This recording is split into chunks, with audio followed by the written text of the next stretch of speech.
Hello friends, health and ഹാപ്പിനെസ്സിൻ്റെ പുതിയൊരു വീഡിയോയിലേക്ക് എല്ലാവരെയും സ്വാഗതം. സംസാരിക്കുന്നത് നാസിഫ് അഹമ്മദ്, കൺസൾട്ടൻറ്റ് സൈക്കോളജിസ്റ്റ് ആണ്. ഈയിടെ നമ്മുടെ ക്ലിനിക്കിൽ വന്ന ഒരു ക്ലയൻറ്റിനെ കുറിച്ചാണ് നമ്മൾ ഇന്ന് പറയുന്നത്. കാനഡയിൽ ഒരു നഴ്സായിട്ടാണ് ഇയാൾ വർക്ക് ചെയ്യുന്നത്. കൂടെ ഫാമിലിയും കാര്യങ്ങളൊക്കെ ഉണ്ട്.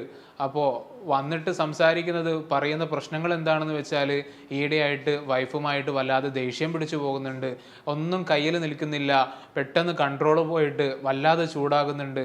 അപ്പോൾ അങ്ങനെ ചൂടാകുന്ന സമയത്ത് സ്വാഭാവികമായിട്ട് ഭാര്യ ഇപ്പം നന്നായിട്ട് ഇങ്ങോട്ട് ചൂടാകുന്നുണ്ട്.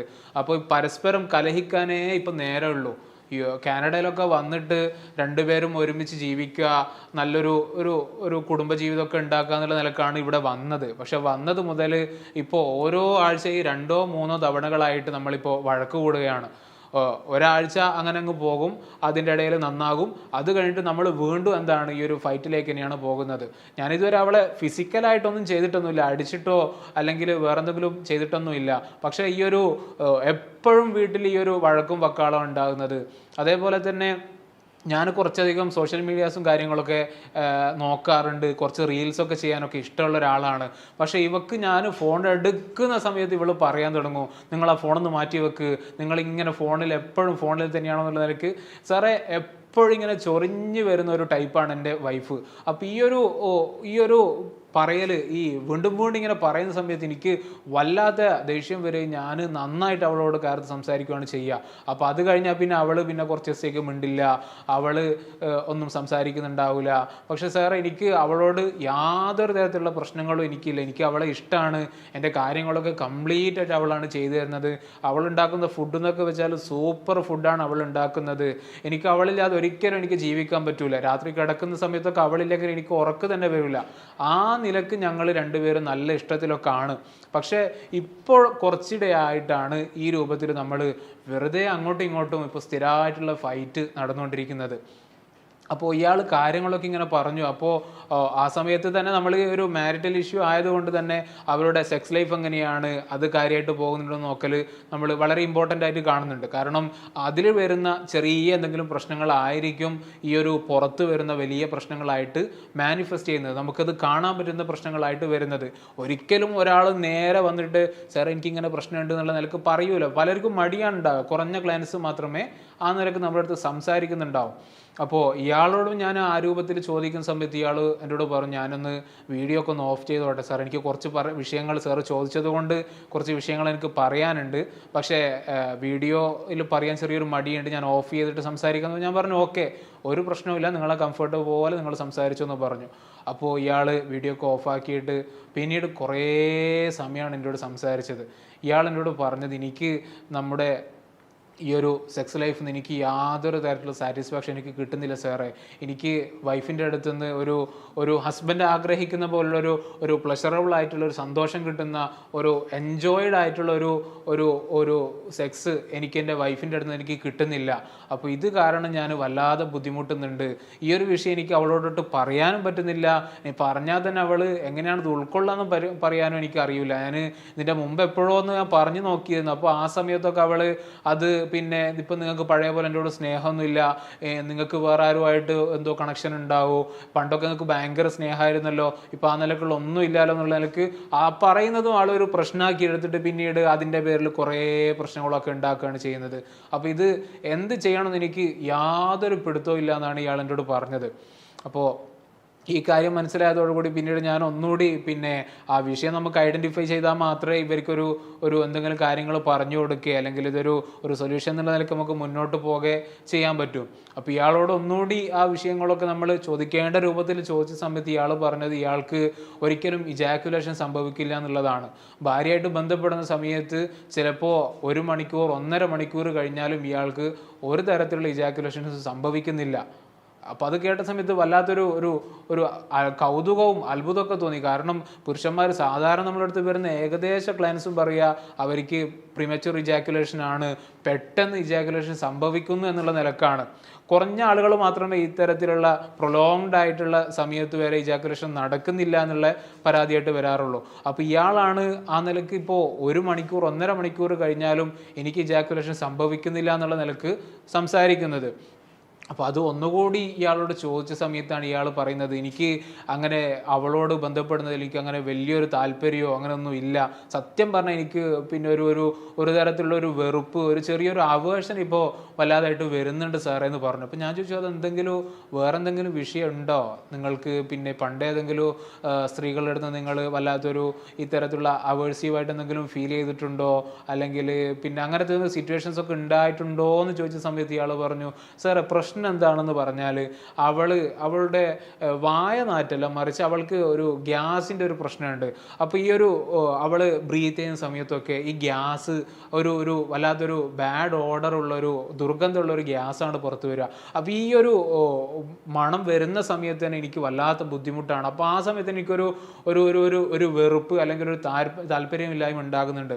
പക്ഷെ അത് സഹിച്ചിട്ടാണ് ഞാനത് പലപ്പോഴും ചെയ്യുക. അപ്പോൾ സെക്സിൻ്റെ സമയത്തൊക്കെ അത്രത്തോളം ഇൻറ്റിമേറ്റ് ആയിട്ട് പെരുമാറുന്ന സമയമായിരിക്കും ഉണ്ടാകുക. അപ്പോൾ അങ്ങനെയുള്ള സമയത്തൊക്കെ ഇത് ഇടയ്ക്കിടയ്ക്ക് ദുർഗന്ധം വരുന്ന സമയത്ത് എനിക്ക് ഇതൊന്നും മതിയാക്കിയിട്ട് പോയാൽ മതി എന്നുള്ള നിലക്കായിരിക്കും ഉണ്ടാകുക. പിന്നെ അവൾക്ക് വേണ്ടിയിട്ട് മാത്രമാണ് ഞാനവിടെ നിൽക്കുന്നുണ്ടാകുക. അപ്പോൾ ഇതുകൊണ്ട് തന്നെ എനിക്ക് അതിൽ യാതൊരു തരത്തിലുള്ള എൻജോയ്മെൻറ്റ് എനിക്ക് കിട്ടുന്നില്ല. അവൾക്ക് സാറ്റിസ്ഫാക്ഷനും ഓർഗാസവും കാര്യങ്ങളൊക്കെ ഉണ്ടാകുന്നുണ്ട്. പക്ഷേ എനിക്ക് പിന്നീട് സെക്സ് കഴിഞ്ഞിട്ട് ഞാൻ തന്നെ സ്വന്തമായിട്ട് പലപ്പോഴും ഞാൻ തന്നെ മസ്റ്റർബേറ്റ് ചെയ്തിട്ടാണ് എനിക്ക് ആ ഒരു ചെറിയൊരു പ്ലഷറെങ്കിലും കിട്ടുന്നുള്ളത്. എനിക്കൊരിക്കലും അവരുടെ നിന്ന് കിട്ടുന്നില്ല. പിന്നെ അതേപോലെ തന്നെ സാറേ, ഇവർ രാത്രി ഭക്ഷണമൊക്കെ കഴിഞ്ഞ് അടുക്കളയുള്ള കാര്യങ്ങളൊക്കെ കഴിഞ്ഞിട്ട് വരുന്ന സമയത്ത് ചിലപ്പോൾ വല്ലാത്ത ഈ ഉള്ളിയുടെ മണം, അതൊന്നും എനിക്ക് തീരെ പിടിക്കാത്ത ഗന്ധങ്ങളാണ്, മണങ്ങളാണ്. അപ്പോൾ അല്ലെങ്കിൽ ഭക്ഷണം കഴിച്ചിട്ട് അതിൻ്റെ മണോ, അതിലും ഈ ഉള്ളി വെളുത്തുള്ളിയുടെ മണങ്ങളൊക്കെ ഉണ്ട്. ഇതൊക്കെ എനിക്ക് തീരെ പറ്റാത്ത സ്മെല്ലാണ്. അപ്പോൾ ഈ ഒരു സ്മെല്ലൊക്കെ അവരുടെ നിന്ന് ഉണ്ടാകുന്ന സമയത്ത് എനിക്ക് വല്ലാത്തൊരു വെറുപ്പാണ്. അപ്പോൾ ആ ഒരു വെറുപ്പ് ഇപ്പോൾ കുറച്ചായിട്ട് ഇങ്ങനെ കൂടി വരികയാണ്. അപ്പോൾ എനിക്ക് കാര്യങ്ങളൊക്കെ ഏകദേശം അത് പറഞ്ഞ സമയത്തൊക്കെ എനിക്ക് മനസ്സിലായിട്ടുണ്ടായിരുന്നു. നമ്മൾ സെക്സ് തെറാപ്പിയിലൊക്കെ പഠിക്കുന്ന ഒരു വിഷയമാണിത്, ഈ സെക്ഷൽ അവേർഷൻ്റെ കാരണങ്ങൾ. ഇതിന് പല കാരണങ്ങളുണ്ടാകും. ഇപ്പോൾ ഈയൊരു വ്യക്തിയുടെ കേസിൽ സംഭവിച്ചത് അവർക്ക് ഈ ഒരു ദുർഗന്ധം, ഈ ഗ്യാസിൻ്റെ പ്രശ്നം, അതേപോലെ തന്നെ ചിലപ്പോൾ ഈ ഡ്രസ്സിലുണ്ടാകുന്ന ദുർഗന്ധങ്ങൾ, അതായത് അടുക്കളയിൽ പോയിട്ട് പണിയും കഴിഞ്ഞിട്ട് നേരെ ഹസ്ബൻഡിൻ്റെ അടുത്തേക്ക് വരികയാണ് ചെയ്യുന്നത്. ഒരിക്കലും ആ ഒരു സ്ത്രീ ഈ രൂപത്തിൽ ചിന്തിക്കുന്നുണ്ടാവില്ല. പക്ഷേ ഈ ഒരു ഹസ്ബൻഡിന് അത് വല്ലാത്ത പ്രശ്നമാണ് ഉണ്ടാക്കുന്നത്. അയാൾക്ക് ഒരിക്കലും ഈ സെക്സിനോടുള്ള താല്പര്യം തന്നെ ഇയാൾക്ക് പോവുകയാണ് ചെയ്യുന്നത്. അത് കാരണം ഭാര്യയോട് മെല്ലെ മെല്ലെ അകൽച്ച തോന്നുകയാണ്. പക്ഷേ ഇതെന്തുകൊണ്ടാണ് ഈ ഒരു അകൽച്ച ഉണ്ടാകുന്നുള്ളത് അവർക്ക് മനസ്സിലാകുന്നില്ല. ഞാൻ നേരത്തെ തുടക്കത്തിൽ പറഞ്ഞതുപോലെ ഈ സെക്സ് ലൈഫിൽ ഉണ്ടാകുന്ന ചെറിയ പ്രശ്നമാണിത്. പക്ഷെ ആ ഒരു പ്രശ്നം വന്നപ്പോഴൊക്കെ തന്നെ ഇവർ തമ്മിലുള്ള ഒരു ഇമോഷണൽ അറ്റാച്ച്മെൻറ്റ് അത് വളരെ അധികമായിട്ട് കുറഞ്ഞു. അവർ തമ്മിൽ ഇപ്പോൾ വളരെ ഡിസ്റ്റൻസിലാണ് രണ്ടുപേരും ജീവിക്കുന്നത്. നമ്മളൊന്ന് ആലോചിച്ച് നോക്കി, ഇപ്പോൾ കാനഡയിലൊക്കെ ഒരു ഹസ്ബൻഡും വൈഫുമാണ്. നമ്മളൊക്കെ ഒരു മനസ്സിലുണ്ടാകുന്ന ഒരു കൺസെപ്റ്റ് എന്ന് പറഞ്ഞാൽ, അവർ ഭയങ്കര സന്തോഷത്തിലായിരിക്കും ഉണ്ടാകുക, അവരുടെ കാര്യങ്ങളൊക്കെ വളരെ ഹാപ്പി ആയിരിക്കും, രണ്ടുപേരും വർക്ക് ചെയ്യുന്നുണ്ട്, രണ്ടുപേരും അധ്വാനിക്കുന്നുണ്ട്, പിന്നെ അത്യാവശ്യം പൈസയും കാര്യങ്ങളൊക്കെ ഉണ്ടാകും, എപ്പോഴും ഇങ്ങനെ ട്രിപ്പിന് പോയി ഇതൊക്കെ ആയിരിക്കും ഉണ്ടാകുക. പക്ഷേ ഇവരുടെ ഒരു റിയൽ ലൈഫ് നിങ്ങളൊന്ന് ആലോചിച്ച് നോക്ക്. അവർ അധ്വാനിക്കുന്നതും പോകുന്നതും അതൊക്കെ വെറുതെയാണോ, ജീവിക്കുന്നതിന് എന്തിനാണ് ഒരു ചിന്തയിലാണ് ഇപ്പോൾ അവരുള്ളത്. കാരണം ഒരിക്കലും രണ്ടുപേർക്കും വേണ്ട രൂപത്തിലുള്ള ഒരു സാറ്റിസ്ഫാക്ഷൻ കിട്ടുന്നില്ല.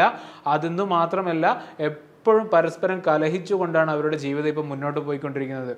അപ്പോൾ ഇതിൽ നിന്ന് സ്വാഭാവികമായിട്ട് ഇങ്ങനെയുള്ളൊരു റിലേഷൻഷിപ്പിൽ ഉണ്ടാകുന്ന സമയത്താണ് ഇപ്പം ഭാര്യ ആണെങ്കിൽ വേറൊരാളെ നോക്കുന്ന ഒരു അവസ്ഥയിലേക്ക് പോകും, ഭർത്താവാണെങ്കിൽ വേറൊരു പങ്കാളിയെയും. അത് സ്വാഭാവികമായിട്ടും ഇത്തരത്തിലുള്ളൊരു ബന്ധത്തിലുണ്ടാകുമ്പം ആളുകൾക്ക് തോന്നുന്നൊരു കാര്യമാണത്.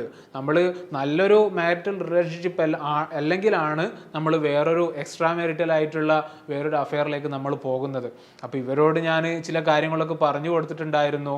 നമ്മൾ ഈ സെക്സ് തെറാപ്പിയിൽ പഠിക്കുന്നൊരു വിഷയമാണ് സെക്ഷൽ അവേർഷൻ. അപ്പോൾ അതിൽ നമ്മൾ പ്രധാനമായിട്ടും ചെയ്യുക ഓർഗാസ്മിക് റീട്രെയിനിങ് എന്ന് പറയുന്ന ഒരു വിഷയമാണത് നമ്മൾ ചെയ്തു കൊടുക്കുക. അപ്പോൾ അതിൻ്റെ കാര്യങ്ങളൊക്കെ പറഞ്ഞു കൊടുത്തു, ഏത് രൂപത്തിലാണ് നിങ്ങൾ ഈ ഒരു വിഷയം ചെയ്യേണ്ടതെന്നൊക്കെ പറഞ്ഞു കൊടുത്തു. ആ രൂപത്തിലാണ് ആ ഒരു സെഷൻ അവസാനിപ്പിച്ചത്. പക്ഷേ ഇത് ഇയാളോട് മാത്രം പറഞ്ഞതുകൊണ്ട് ഈ ഒരു വിഷയം ഇവിടെ പരിഹാരമാവില്ല. അയാളുടെ ഭാര്യയോടും കൂടി പറയേണ്ട വിഷയമായിരുന്നു അത്.